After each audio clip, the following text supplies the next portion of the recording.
నిజ నిర్ధారణకు అంతిమ నిర్ణయం డిఎన్ఏ టెస్ట్. ఉన్నది ఉన్నట్లుగా వాస్తవాలను శోధించి వివరించే మన డిఎన్ఏ టీవీ, మన రాష్ట్రం, మన ఛానల్. మొట్టమొదటిసారిగా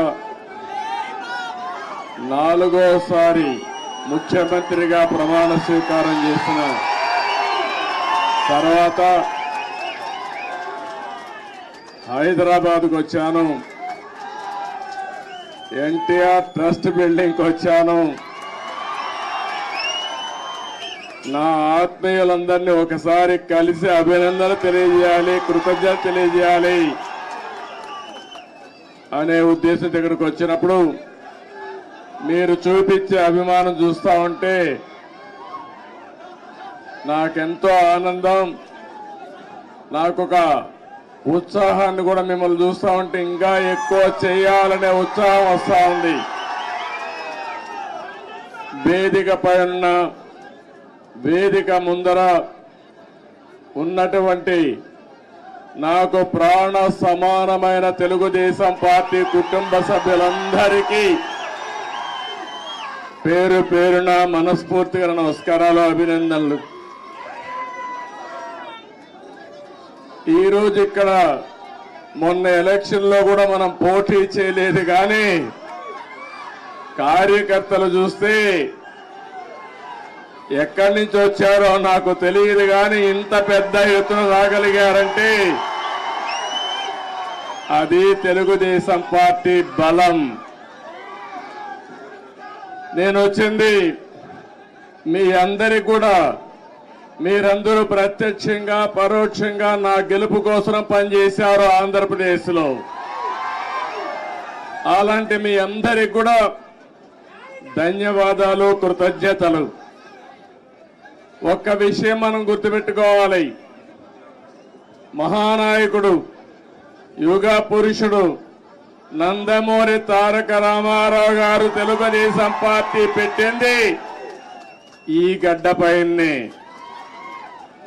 ఆ రోజు ఆయన ఆలోచించింది ఏదో రాజకీయాల కోసం రాలేదు, లేకుంటే రాజకీయాల్ని అధికారం కోసం వచ్చి ఉపయోగించుకోవని రాలేదు. తెలుగు జాతికి అన్యాయం జరిగింది, నా జాతిని కాపాడుకోవాలని ఏకైక లక్ష్యంతో ఎన్టీ రామారావు గారు వచ్చారు. పార్టీ పెట్టిన విధానం కూడా మీరు చూశారు. ఎమ్మెల్యే క్వార్టర్లో ఆ రోజు ఏ విధంగా అయితే 10 మందిని కలవడానికి వచ్చాడు, వస్తే పెద్ద ఎత్తున ప్రజలు వస్తే అప్పటికప్పుడే తెలుగుదేశం పార్టీని నామకరణం చేసి అనౌన్స్ చేశారు. ఈ రోజు కూడా నేను చూస్తున్నా మిమ్మల్ని అందరినీ, మిమ్మల్ని చూస్తా ఉంటే మళ్ళీ తెలంగాణ గడ్డ పైన తెలుగుదేశం పార్టీకి పూర్వ వైభవం వస్తుంది. అది స్పష్టంగా కనపడుస్తా ఉంది మీ ఉత్సాహం చూస్తా ఉంటే. ఒక్క విషయం మనందరం కూడా గుర్తుపెట్టుకోవాలి, ఈరోజు 2 రాష్ట్రాలు విభజన జరిగినప్పుడు కూడా నేను ఒకటే ఆలోచించాను, నాకు ఇటు తెలంగాణ అటు ఆంధ్రప్రదేశ్ 2 కళ్ళు లాంటివి. అందుకే ఆ రోజు ఒకే మాట చెప్పాను, నేను ఏ పక్క కూడా సైడ్స్ తీసుకోకుండా 2 ప్రాంతాల ప్రయోజనాల లక్ష్యంగా పనిచేసిన ఏకైక పార్టీ తెలుగుదేశం పార్టీ. తెలుగు జాతి ఐకమత్యంగా ఉండాలని ఆ రోజు ఆలోచించా, ఈ రోజు ఆలోచిస్తున్నా. నా చివరి రక్తపు బొట్టున్నంత వరకు అదే ఆలోచిస్తాను. ఇంకో పక్కన మీరు ఒక విషయం గుర్తుపెట్టుకోవాలి, తెలుగు జాతికి ఒక గౌరవం తెచ్చిన వ్యక్తి ఎన్టీ రామారావు గారు. అంత మునుపు తెలుగు వాళ్ళందరినీ మదరాసి అని పిలుస్తా ఉంటే, కాదు తెలుగు జాతి ఒకటి ఉందని ప్రపంచానికి చాటి చెప్పిన ఏకైక నాయకుడు నందమూరి తారక రామారావు గారు. తెలుగు వారికి ఆత్మ గౌరవాన్ని తెచ్చిన నాయకుడు ఎన్టీ రామారావు. అనేక సమస్యలు తీసుకొచ్చాడు. ఒకటి రెండు కాదు. ఒకప్పుడు తెలంగాణలో అయితే కరణం మున్సబులు పటేల్ పట్వారీ విధానం భయంకరంగా ఉంటే రద్దు చేసిన తర్వాత ఈ ప్రాంత ప్రజానీకం మాకు స్వాతంత్రం వచ్చిందని పండగ చేసుకున్న సందర్భం అది. ఈరోజు తెలుగు రాష్ట్రాల్లో బ్రహ్మాండంగా వెనుకబడిన వర్గాల ముందుకు వచ్చారంటే అది ఎన్టీ రామారావు గారు చూపించిన చొరవ, ఆయన తీసుకున్న చర్యలేనని చెప్పి నేను మీకు తెలియజేస్తున్నా. అనేక పరిపాలనా సంస్కరణలు తీసుకొచ్చారు. మొట్టమొదటిసారిగా దేశంలోనే సంక్షేమానికి నాంది పలికిన ఏకైక నాయకుడు నందమూరి తారక రామారావు గారు అని చెప్పి కూడా నేను మీకు తెలియజేస్తున్నా. ఆ తర్వాత ఈరోజు మనం పార్టీలో చూస్తా ఉంటే ఎక్కడ చూసినా 20 ఏళ్ళయింది అధికారం పోయి 2004, ఈరోజు 2024 అధికారం పోయిందే గాని మీలో పట్టుదల తగ్గలేదని చెప్పి నేను మీకు తెలియజేస్తున్నా. రోజు రోజుకు అభిమానం పెరుగుతా ఉంది. కొంతమంది నాయకులు పోయారు కానీ కార్యకర్తలు మాత్రం పోలేదు.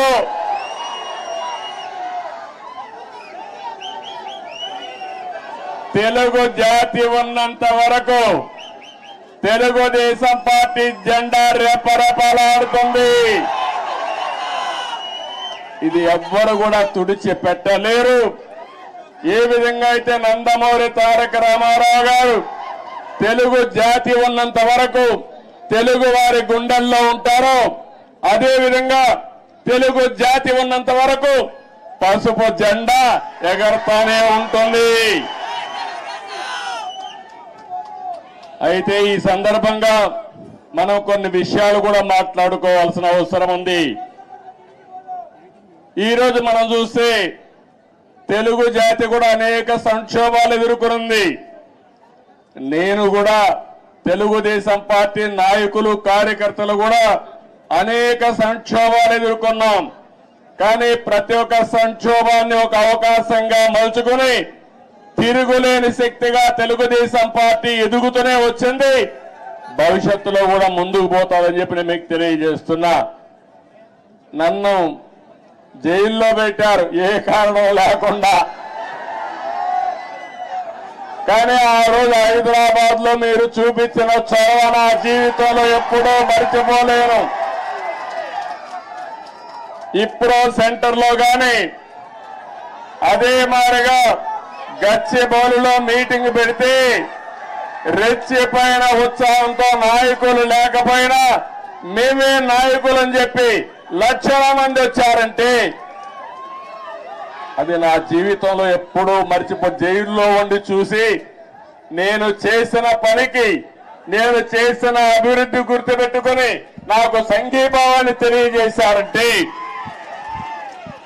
ఆ రోజే నేను అనుకున్నా నా జన్మ చరితార్థకమని.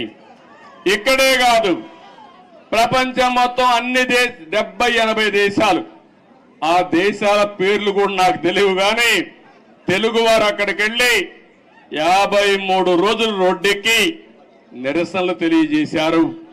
ఇది మరిచిపోలేని అనుభవం అని చెప్పి నేను మీకు తెలియజేస్తున్నా. ఈ సందర్భంగా మనందరం ఒకటే గుర్తుపెట్టుకోవాలి.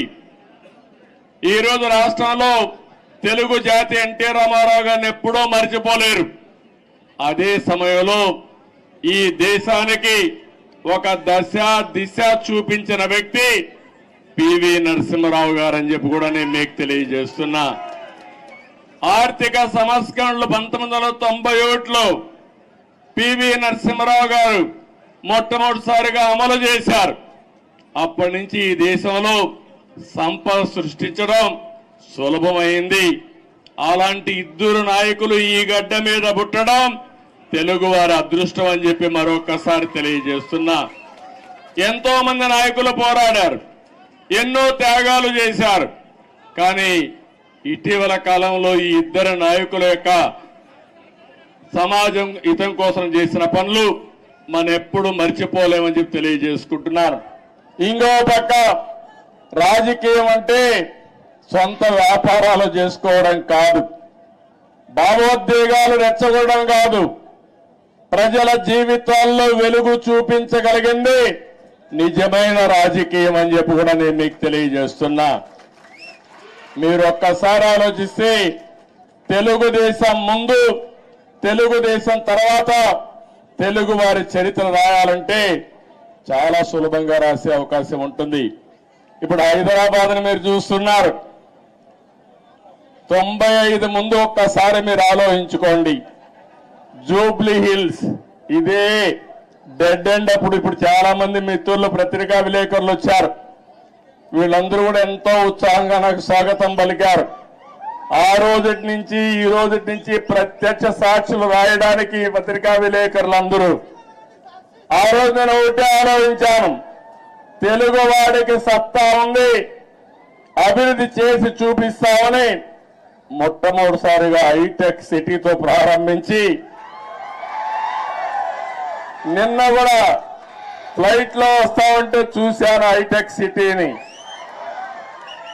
ఎంత ఆనందం కలిగిందంటే, ఒక్క హైటెక్ సిటీతో ప్రారంభించిన అభివృద్ధి ఈరోజు తెలంగాణ, హైదరాబాద్ భారతదేశంలో నెంబర్ 1 అయిందంటే అది తెలుగుదేశం పార్టీ ఆ రోజు చేసిన కృషి, చూపించిన చొరవ. ఏ రాజకీయ నాయకుడికైనా, ఏ పార్టీకైనా దీనికంటే కూడా ఏ తృప్తి ఉండదని చెప్పి నేను మీకు తెలియజేస్తున్నా. ఆ రోజు చాలా మంది అన్నారు ఔటర్ రింగ్ రోడ్డు 8 లేనేస్తానన్నాను. ఇప్పుడు మీరందరూ కూడా మర్చిపోవచ్చు, కొంతమంది గుర్తుండకపోవచ్చు. కానీ నా మనస్సాక్షిగా ఆలోచించినప్పుడు నేను చేసిన పని నా మనసుకు ఆహ్లాదం ఇస్తుంది, ఆనందాన్ని ఇస్తుంది, తృప్తిని ఇస్తుందని చెప్పి కూడా నేను మీకు తెలియజేస్తున్నా. ఒక ఎయిర్పోర్ట్ కానీ ఇవన్నీ కూడా ఆ రోజు దూరదృష్టితో ఆలోచించి మనం చేశాం. నాలెడ్జ్ ఎకానమీకి నాంది పలికాం. చాలా మంది నాలెడ్జ్ ఎకానమీ అంటే ఎక్కడన్నారు, దానికి చిరునామాగా హైదరాబాద్ తయారు చేసిన ఘనత, ప్రారంభించిన ఘనత తెలుగుదేశం పార్టీది. అదే సమయంలో ఆ తర్వాత వచ్చిన అన్ని రాజకీయ పార్టీలను అభినందిస్తున్నా. కాంగ్రెస్ పార్టీని ఆ తర్వాత 10 ఏళ్లున్నారు, 3 ముఖ్యమంత్రులు వచ్చారు, ఎవరు కూడా చెడగొట్టల. తర్వాత టీఆర్ఎస్ వచ్చింది, 10 ఏళ్లున్నారు, వాళ్ళు కూడా చెడగొట్టల. ఇప్పుడు మళ్ళా కాంగ్రెస్ వచ్చింది, రేవంత్ రెడ్డి గారు ముఖ్యమంత్రి అయ్యారు,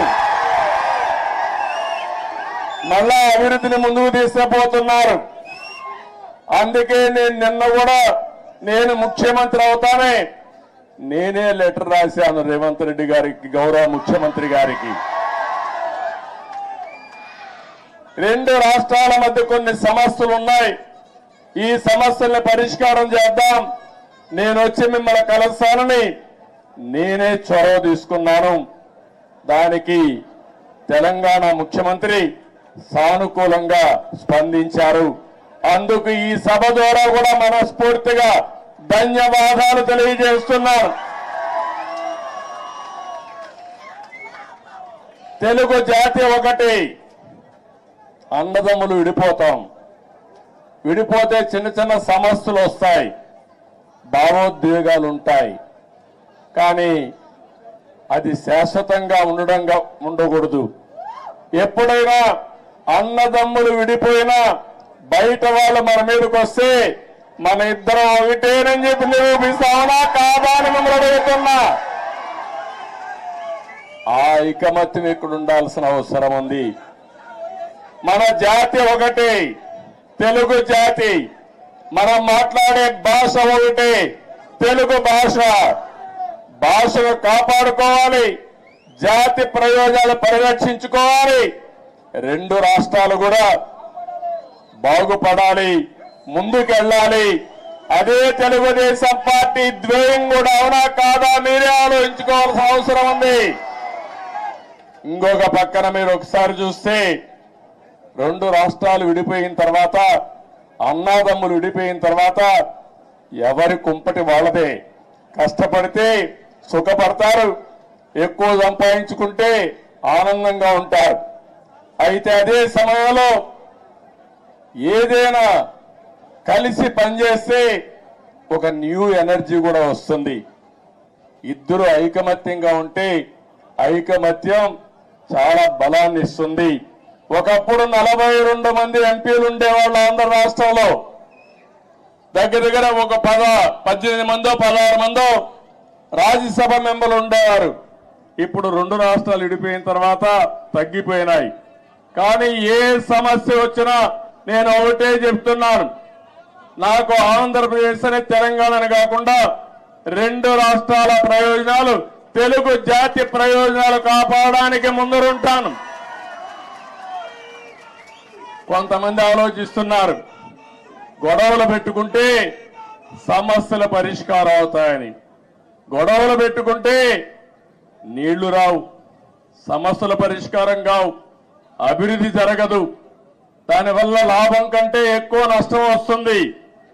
ఆ విధంగా కాకుండా ఎక్కడికక్కడ సానుకూలంగా చర్చల ద్వారా ఏదైనా సమస్యలుంటే పరిష్కారం చేసుకుని ముందుకు పోవడంలో 2 రాష్ట్రాలు కూడా ముందుకు పోవాల్సిన అవసరం ఉంది. ఇంకొక విషయం కూడా మనం గుర్తుపెట్టుకోవాలి, 2 రాష్ట్రాల్లో మనోభావాలు ఉన్నాయి. ఒకప్పుడు సమైక్య ఆంధ్రప్రదేశ్ లో కూడా తెలంగాణలో ఒక మనోభావాలు ఉండేటివి, రాయలసీమలో ఇంకొక విధంగా ఆలోచించేవాళ్ళు, ఉత్తరాంధ్ర ప్రజానీకం ఒక విధంగా ఆలోచించేవాళ్ళు. దానికి కారణం ఎక్కడికక్కడ సమస్యలు, అక్కడుండే ప్రత్యేకమైన పరిస్థితులు ఉంటాయి. కానీ ఈ రోజు కూడా సమస్యలు ఉంటాయి, మనోభావాలు ఉంటాయి. అందరి మనోభావాలను గౌరవిస్తూనే ఎక్కడికక్కడ ఐకమత్యంగా పోయి ఇచ్చిపుచ్చుకునే ధోరణిలో సమస్యలు పరిష్కారం చేసుకోగలిగితే దానికంటే ఇంకొకటి ఉండదని చెప్పి కూడా నేను మీకు తెలియజేస్తున్నా. ఇంకొక విషయం కూడా ఇక్కడ కూడా మీరు చూస్తున్నారు, ఈరోజు ఇక్కడ కాంగ్రెస్ ప్రభుత్వం ఉంది, ఆంధ్రప్రదేశ్ లో ఎన్డీఏ ప్రభుత్వం ఉంది. 2 ప్రభుత్వాలు ఇవి. అలాంటప్పుడు ఒకరికో ఒక ఆలోచనలు ఉంటాయి, సిద్ధాంతపరంగా కొన్ని ఆలోచనలు ఉంటాయి. కానీ ఏమున్నా తెలుగు జాతి ప్రయోజనాలు వచ్చినప్పుడు మాత్రం అందరం కలిసి పనిచేసుకోవాల్సిన అవసరం ఉందని చెప్పి కూడా నేను మీకు తెలియజేస్తున్నా. ఆ దిశగానే నిన్న చర్చలు జరిగాయి. ఆ చర్చలు చాలా వరకు ముందుకు తీసుకుపోతాయని కూడా నేను ఆశిస్తున్నా. కొంతమంది ఆలోచిస్తున్నారు ఆ ఆలోచనలు మంచివి కాదు. నేను ఒకటే చెప్తున్నా, ఆ రోజు కూడా ఇన్ని జరిగితే చాలా మంది చాలా విషయాలు మాట్లాడితే నేను చేసిన అభివృద్ధిని కూడా కొంతమంది వక్రీకరించి మాట్లాడారు.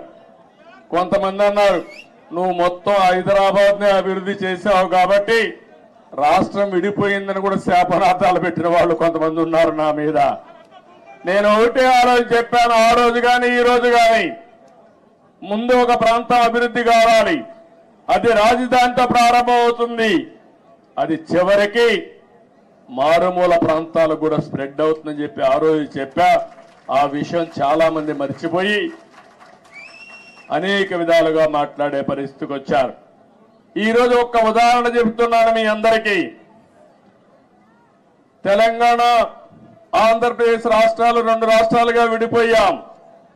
విడిపోయిన తర్వాత 10 సంవత్సరాల సుదీర్ఘ పరిపాలన 2 రాష్ట్రాల్లో జరిగింది. అనేక రాజకీయ మార్పులు చేర్పులు కూడా వచ్చాయి. మీరు చూస్తే నేను ముఖ్యమంత్రి అయినప్పుడు మొట్టమొదటిసారిగా 2014లో రాష్ట్రం విడిపోయినప్పుడు తెలంగాణ ఆంధ్రప్రదేశ్ తలసరి ఆదాయం 35% వ్యత్యాసం. అంటే తెలంగాణ 35% తలసరి ఆదాయం ఎక్కువ ఉంది. దానికి కారణం హైదరాబాద్ నగరం. అయితే నేను బాగా కష్టపడి 2019 నుంచి 24 వరకు కష్టపడితే 14 నుంచి 19 వరకు కష్టపడితే ఆ వ్యత్యాసాన్ని 27.5%కి తగ్గించాను. అంటే 35 నుంచి 27.5 అంటే 7.5%కి తగ్గింది. మళ్ళా ఒక ప్రభుత్వం వచ్చింది, విధ్వంస ప్రభుత్వం వచ్చింది. 5 ఏళ్లు ఇష్టానుసారంగా చేశారు. ఈ రోజు ఎంతవరకు పోయిందంటే 44% పెరిగిపోయింది. అంటే మీరందరూ గుర్తుపెట్టుకోవాలి, కొండ వాళ్ళందరూ కూడా విభజన వల్ల జరిగిన నష్టం కంటే పాలన వల్ల 5 సంవత్సరాల నష్టం జరిగే పరిస్థితి వచ్చింది. అదే ఈసారి రాకపోయింటే తెలంగాణకు ఆంధ్ర రాష్ట్రానికి 100% వ్యత్యాసం వచ్చేసేది. కానీ ఒకటే నేను కోరుకుంటున్నా, తెలంగాణ ఒక స్థాయికి వచ్చింది. దేశంలోనే మీరు ఒక్కసారి ఆలోచిస్తే హైయెస్ట్ పర్ క్యాపిటా ఇన్కమ్ ఉండే రాష్ట్రం తెలంగాణ రాష్ట్రం. పెద్ద రాష్ట్రాల్లో 3,08,732 రూపాయలు తలసరి ఆదాయం గుజరాత్ కంటే ఎక్కువైంది, మహారాష్ట్ర కంటే ఎక్కువైంది, కర్ణాటక కంటే ఎక్కువయ్యే పరిస్థితి వచ్చింది. ఇప్పుడు ఆంధ్రప్రదేశ్ చూస్తే 2,19,518. ఏదైతే ఈరోజు నేను ఒకటే ఆశిస్తున్నాను, తెలంగాణ ఒక మంచి బేస్ వచ్చింది. దీన్ని నెక్స్ట్ లెవెల్కు తీసుకుపోవడానికి ఇక్కడ పాలకులకు అవకాశం ఉంది. ఆంధ్రప్రదేశ్ ఇబ్బందుల్లో ఉంది. కానీ నేను ఒకటే చెప్పాను, ఇబ్బందులు అధిగమించి మళ్ళీ ఆంధ్రప్రదేశ్ ను కూడా గట్టెక్కించే బాధ్యత, అభివృద్ధి చేసే బాధ్యత నేను తీసుకుంటానని చెప్పి కూడా నేను మీకు తెలియజేస్తున్నా. నా ఆలోచన ఒకటే, ఒక్క విషయం మీరందరూ గుర్తుపెట్టుకోవాలి. నేను పదే పదే చెప్తున్నాను, కొంతమందికి నమ్మకాలు ఉండవు. నేను ఎప్పుడో తయారు చేశాను విజన్ 2020 అని. కొంతమంది అన్నారు ఇది ఎక్కడ విజన్, ఇది 420 అని కూడా మాట్లాడారు. కొంతమంది కంప్యూటర్, నేను సెల్ ఫోన్స్ గురించి మాట్లాడితే సెల్ ఫోన్ తిండి పెడుతుందని కూడా మాట్లాడారు. ఇక్కడే నేను హైదరాబాద్ లో ఖైరతాబాద్ రోడ్లన్నీ వెడల్పు చేశాం. వెడల్పు చేస్తే చేయకూడదని అడ్డం పడ్డారు. ప్రజలు ఒప్పుకున్నా, నాయకులు ఒప్పుకోలేదు ఆ రోజుల్లో. కానీ అవన్నీ నేను పట్టించుకోలేదు, ముందుకెళ్ళాం. ఈరోజు మళ్ళా మీ అందరికీ ఒకటే చెప్తున్నాను, 2047కి భారతదేశం ప్రపంచంలోనే నెంబర్ 1 గా గాని ఉంటుంది. వికసిత్ భారత్. నరేంద్ర మోడీ గారు మాట్లాడుతున్నారు. నేను ఆలోచించేది, ఈ వికసిత్ భారత్ లో నెంబర్ 1 కమ్యూనిటీ ఏదంటే తెలంగాణ, ఆంధ్ర రాష్ట్రంలో ఉండే తెలుగు జాతి ఉండాలి. ప్రపంచంలో భారతీయులు నెంబర్ 1 గా ఉంటారు. అందులో 30-35% తెలుగు వాడు ఉండాలని నేను ఆలోచిస్తున్నా. ఒకప్పుడు చాలా మంది అన్నారు ఎట్ట సాధ్యం అన్నారు. హైటెక్ సిటీ కట్టినప్పుడు కంప్యూటర్ తిండి పెడుతుందని మాట్లాడిన వాళ్ళు ఇప్పుడు వాళ్ళకి తిండి కూడా వాళ్ళ పిల్లలు నేను పెట్టిన ఐటీ ద్వారా సంపాదించిన డబ్బుల ద్వారానే పెడుతున్నారు. అందుకని ఈరోజు నేను మిమ్మల్ని కోరేది, నిన్నే మీరు చూశారు, నేను ఎప్పుడు కూడా తెలుగు వారిని ఒక గ్లోబల్ సిటిజన్స్ గా తయారు చేయాలనుకున్నాను. ఆ రోజు ఇక్కడ హైదరాబాద్ లో పనిచేస్తా ఉంటే, పనిచేసే రోజుల్లో నేను చెప్పేవాడిని, మీరు జాబ్ వర్క్ చేస్తున్నారు, అమెరికాలో డేటా పంపిస్తే డేటా ఎంట్రీ చేయడానికి పరిమితం అవుతున్నారు. ఒక్కొక్కసారి అమెరికాలో వేరే దేశాల్లో ఇంగ్లీష్ మాట్లాడే విధానం మన వాళ్ళకి అర్థమయ్యేది కాదు. మన వాళ్ళు ఇంగ్లీష్ చెప్తే వాళ్ళకి అర్థమయ్యేది కాదు. అప్పుడే బ్రిటన్ నుంచి లెక్చరర్స్ తీసుకొచ్చి ప్రత్యేకమైన ట్రైనింగ్ ఇప్పించి ప్రొనౌన్సియేషన్ ఇవన్నీ నేర్పించారంటే అది నాకున్న పట్టుదల ఆ రోజుట్లోనే. అక్కడి నుంచి ఒక మాట చెప్పాను, మీరు ఉద్యోగం చేస్తున్న, ఇప్పుడు జాబ్ వర్క్ చేస్తున్నారు, అది కాదు ప్రోడక్ట్లు తయారు చేయాలి, ఐటీలు ఆ రోజు చెప్పాను. అప్పుడు ఆ ఆలోచన కొద్దిగా వచ్చారు. ఇంకో పక్క నేను ఒక మాట చెప్పాను, మీరు ఉద్యోగాలు చేయడం కాదు, మీరు ఉద్యోగాలు ఇచ్చే పరిస్థితి రావాలని చెప్పాను. ఈరోజు తెలుగు జాతి ఉద్యోగ కల్పన, ఉద్యోగాలు ఇచ్చే పరిస్థితి ఉంది. ఇక్కడే కాదు, ప్రపంచం మొత్తం కూడా కంపెనీలు పెట్టి ఉద్యోగాలు ఇస్తున్నారు. అందుకనే ఆ రోజు నేను చెప్పింది గ్లోబల్ సిటిజన్స్ గా ఉండాలని చెప్పాను. ఈ రోజు చెప్తున్నాను, తెలుగు జాతి గ్లోబల్ లీడర్స్ గా ఉండాలి. అన్ని రంగాల్లో మీరు నెంబర్ 1 గా ఉండాలి. కార్పొరేట్ గవర్నెన్స్ లో అదే మరిగా పబ్లిక్ గవర్నెన్స్ లో కూడా నెంబర్ 1 గా ఉండాలి. నిన్న మీరు చూశారు, మొన్నటి వరకు బ్రిటన్ పరిపాలించినటువంటి వ్యక్తి మన దేశీయుడే, సునాయక్ ఉన్నాడు. ఆయన ఇప్పుడు ఆయన ఓడిపోయాడు ఆ పార్టీలో. కానీ 25 మంది పార్లమెంట్ మెంబర్లు భారతీయ సంతతి అంటే ఇండియన్స్ అయ్యారంటే అది ఇండియన్స్ యొక్క శక్తి సామర్థ్యం అని మీ అందరికీ విజ్ఞప్తి చేస్తున్నా. ఇలాంటివన్నీ జరుగుతుంటే నా ఆలోచన ఒకటే, మనమందరికీ తెలివితేటలున్నాయి. ప్రపంచంలో అందరికంటే కూడా ఆమోదయోగ్యమైన వ్యక్తులు భారతీయులు. అందులో అగ్రస్థానంలో ఉండే వ్యక్తులు తెలుగు జాతి. ఇది మనం అందరం కూడా, అందుకే నేను చెప్తున్నా, సేవ ఒకప్పుడు 75 సంవత్సరాలకు ముందు బ్రిటిష్ వాళ్ళు వచ్చి మనల బారి పరిపాలించారు. వాణిజ్య కార్యక్రమాలకు వచ్చారు, వ్యాపార నిమిత్తం వచ్చారు, తర్వాత పాలకులుగా మారారు. మనకు అలాంటి ఆలోచనలు లేవు. కానీ ప్రపంచానికి సేవ చేసే అవకాశం భారతీయులకు ఉంది. సర్వీస్ ద్వారా, కంపెనీల్లో పనిచేసే ద్వారా, లేకపోతే రాజకీయాల్లో కూడా ప్రజలకు సేవ చేసే అవకాశం మన వాళ్ళకు ఉంది. దానికి కారణం ఎక్కువ యంగ్స్టర్స్ ఉన్నారు, టెక్నాలజీ బాగా నేర్చుకున్నారు, మంచి నాయకత్వాన్ని ఇస్తున్నారు. ఇవన్నీ కూడా ప్రోత్సహించి 2047కి ప్రపంచంలో 30% అగ్రస్థానంలో తెలుగు జాతి ఉండాలి. దానికోసం నేను పనిచేస్తా.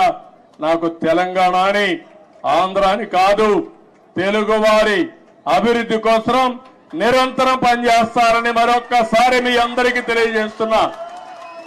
నాకు ఈ జాతి అన్ని ఇచ్చింది. ఏ నాయకుడికి ఇవ్వని గౌరవం నాకు ఇచ్చింది. 9.5 సంవత్సరాలు ముఖ్యమంత్రి. ఈ యొక్క స్వాతంత్రం వచ్చిన తర్వాత, రాష్ట్రం ఏర్పడిన తర్వాత సమైక్య ఆంధ్రప్రదేశ్ లో కూడా 9.5 సంవత్సరాలు ఎవరూ లేరు. 10 సంవత్సరాల అపోజిషన్ లీడర్ని. నా రికార్డు ఇంకెవరూ బ్రేక్ చేయడానికి కూడా అవకాశం లేదు. ఇది 2 రాష్ట్రాలుగా విడిపోయింది కాబట్టి. అలాంటప్పుడు ఒకటే నేను ఆలోచిస్తున్నా, మళ్ళీ నాకు పునర్జన్మ అంటూ ఉంటే తెలుగు గడ్డపైనే పుట్టాలని భగవంతుని మనస్ఫూర్తిగా కోరుకుంటున్నా. అందుకని నిన్ననే మనం ప్రారంభించాం. ఆ ప్రారంభం రాబోయే రోజుల్లో అధికార కమిటీలు వేసుకున్నాం. అదే మరి 2 రాష్ట్రాల సమస్యల్ని సామరస్యంగా చర్చల ద్వారా పరిష్కారం చేయాలని ముందుకెళ్ళాం.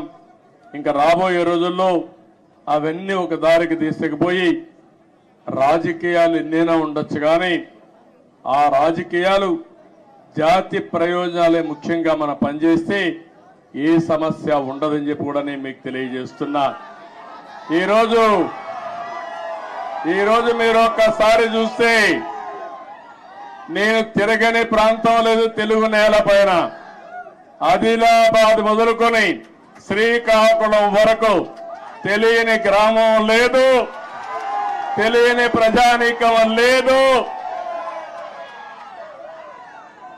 అలాంటి ప్రజలందరినీ చూశాను. ఇప్పుడు కూడా అదే అనిపిస్తుంది నాకు. ఇక్కడికి వచ్చినప్పుడు మీ యొక్క ఎనర్జీ చూసిన తర్వాత, మీ ఉత్సాహం చూసిన తర్వాత, దీనికంటే ఏ నాయకుడైనా ఏమైనా కోరుకుంటామని అడుగుతున్నా. మీరు నాకు అధికారాన్ని ఇచ్చారు. తిరిగి నేను సేవాభావంతో అనేక కార్యక్రమాలు చేశా.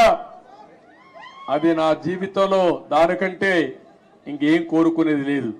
కానీ నేను ఒకటే చెప్తాను, నా జీవితం ఉన్నంత వరకు, చివరి రక్తపు బొట్టు ఉన్నంత వరకు ప్రజలకు ఏం చేయాలో అవన్నీ చేస్తానే ఉంటాను. ఇప్పుడు నేను ఆలోచించే విధానం మీరు చూస్తే రాబోయే 30 ఏళ్లలో ఏం జరుగుతుందో ఇప్పుడే ఊహించి దానికి ఒక విజన్ తయారు చేసుకుని ముందుకు పోవాలనేది నా మనస్తత్వం. అందుకే ఈ సందర్భంగా నేను మిమ్మల్ని అందరినీ ఒకటే కోరుతున్నా, మీ తెలంగాణలో మా తమ్ముడు ఇప్పుడే చెప్తున్నాడు, మొన్న ఆంధ్రప్రదేశ్లో ఎన్నికలు వచ్చాయి. ఎన్నికలు వస్తే నేను వినూత్నంగా ఆలోచించాను. ఈసారి అందరినీ సీనియర్స్నే కాకుండా యంగ్స్టర్స్ తీసుకొచ్చాను, రీస్ట్రక్చరింగ్ ప్రారంభించాను. యువకుల్ని, ఉత్సాహవంతుల్ని, చదువుకున్న వాళ్ళని సామాజిక న్యాయమే ధ్యేయంగా పెట్టుకుని అందరినీ మంచి వ్యక్తులు తీసుకొచ్చాను. ఆ యొక్క ఇది మీరు చూస్తే బ్రహ్మాండంగా ప్రజలు కూడా బ్రహ్మరథం పట్టారు. తెలుగుదేశం చరిత్రలో ఇంత పెద్ద విజయాన్ని నేను ఎప్పుడూ చూడలేదు. 82, 84 ఆగస్టు క్రైసిస్ తర్వాత 85, తర్వాత 94, 99 ఎప్పుడూ చూడలేదు. ఒక సునామీ వచ్చింది. ఆ సునామీకి ఎక్కడికక్కడ అందరూ కూడా కొట్టుకుపోయే పరిస్థితికి వచ్చారు. అది చూసిన తర్వాత మా తమ్ముడు అంటున్నాడు, అంటే ప్రజాస్వామ్యంలో మీరు ఒక్క విషయం గుర్తుపెట్టుకోవాలి, రాజులు లేరు, నియంతలు లేరు. ఎవరైనా విర్ర వీగితే ఎక్కడికి పంపించాలని మీరే పంపిస్తారు. అందుకే నేను ఇప్పుడు కూడా చెప్తున్నా మా మంత్రులకి అందరికీ, అక్కడ విర్ర వేగొద్దండి, భూమి మీద నడవండి, ఆకాశం నడవద్దండి. ప్రజలకు మనం సేవ చేయాలి కానీ మనము ప్రజలకు సేవకులు కానీ పెత్తందారులు కాదు. ఆ విషయం గుర్తుపెట్టుకోమని అందరికీ ఎప్పటికప్పుడు హితబోధ చేస్తున్నా. అందుకే ఒక మాట అన్నాను నేను, సిబిఎన్ 95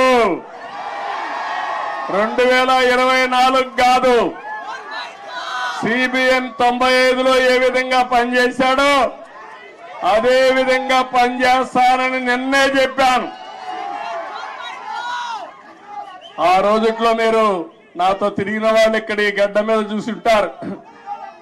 90 రోజులు తిరిగాను హైదరాబాద్ లో. ఆకస్మిక తనిఖీలు, తెల్లవారుజామున లేచి అందరి తలుపు తట్టి నిద్ర లేపి సమస్యలు తెలుసుకుంటూ పరిష్కారం చేసిన రోజులు అవన్నీ. అలాంటివి చాలా చేశాం. ఆ రోజు చేసిన కార్యక్రమాలే మీరు చూస్తే శ్రమదానం, అదే మరి జన్మభూమి, అదే మారిగా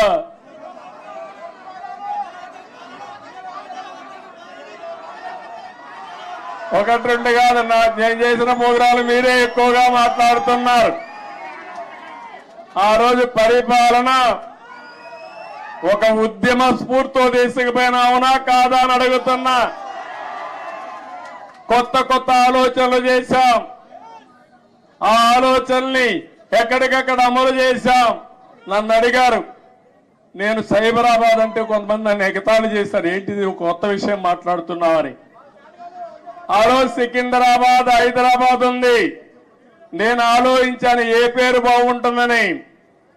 సరైన నేమో ఇన్ఫర్మేషన్ టెక్నాలజీ వచ్చింది, సైబరాబాద్ అని పేరు పెడదామని పెట్టి కడాన అమెరికా అధ్యక్షుడు బిల్ క్లింటన్ పిలిపించినప్పుడు నామకరణం చేశాం మనం. మన టెక్నాలజీ ఆయన చూసి ఆ రోజుల్లోనే ఆశ్చర్యపోయాడు, ఒక హైదరాబాద్ లో టెక్నాలజీ ఇంత అడాప్ట్ చేసుకున్నారని.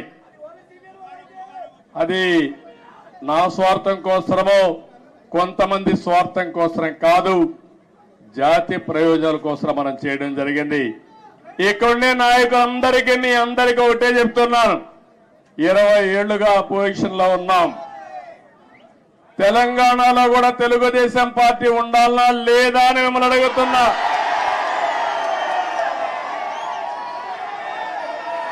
తెలుగు వారి ప్రయోజనాల కోసం తెలుగుదేశం పార్టీ ఉండాలనా లేదా అని మిమ్మల్ని అడుగుతున్నా.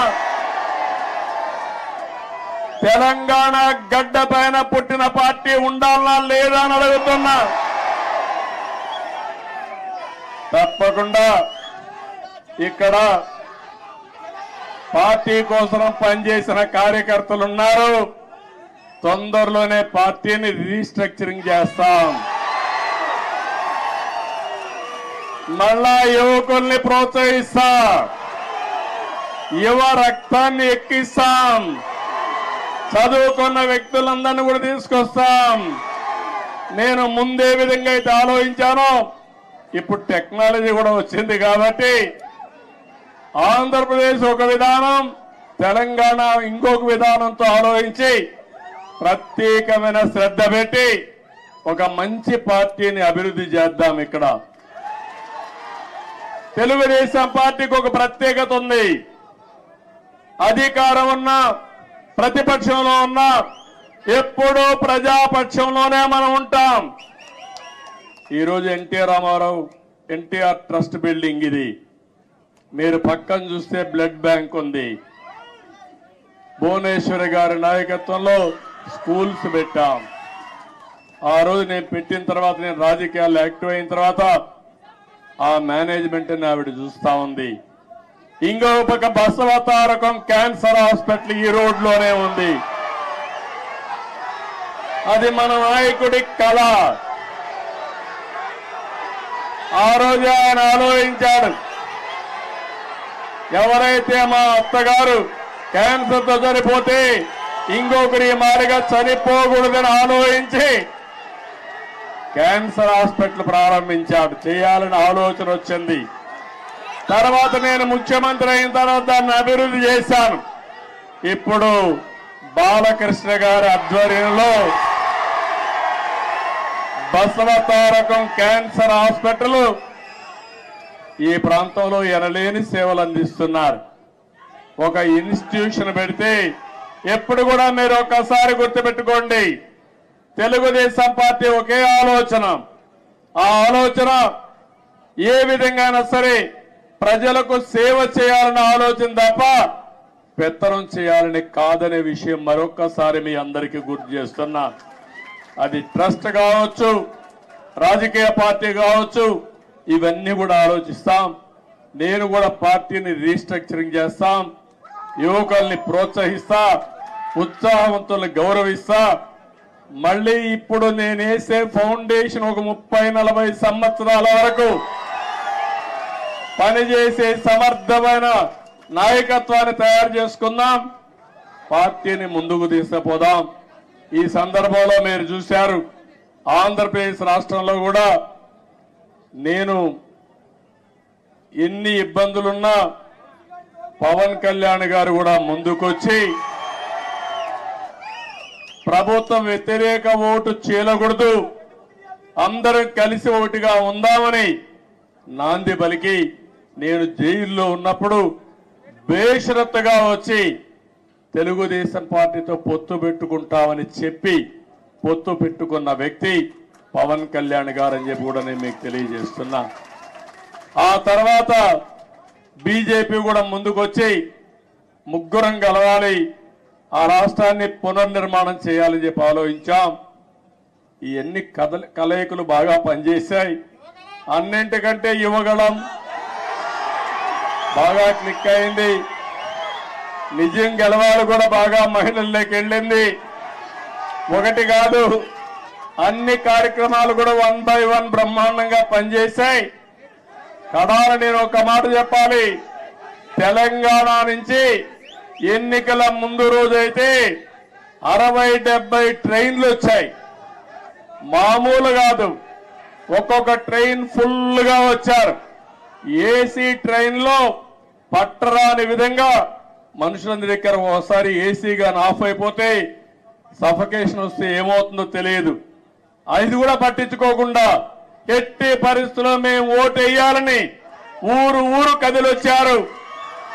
కొంతమంది ఇక్కడ ఈ ప్రాంతం నుంచి పేదవాళ్ళు, చిన్న చిన్న పనులు చేసుకునేవాళ్ళు, వంట తయారు చేసుకుని క్యారియర్ పట్టుకొని వచ్చి ఓటేసి మళ్ళా తిరిగి వచ్చారంటే ఏ విధంగా వాళ్ళు రుణం తీర్చుకోవాలో నాకైతే అర్థం కావడం లేదు.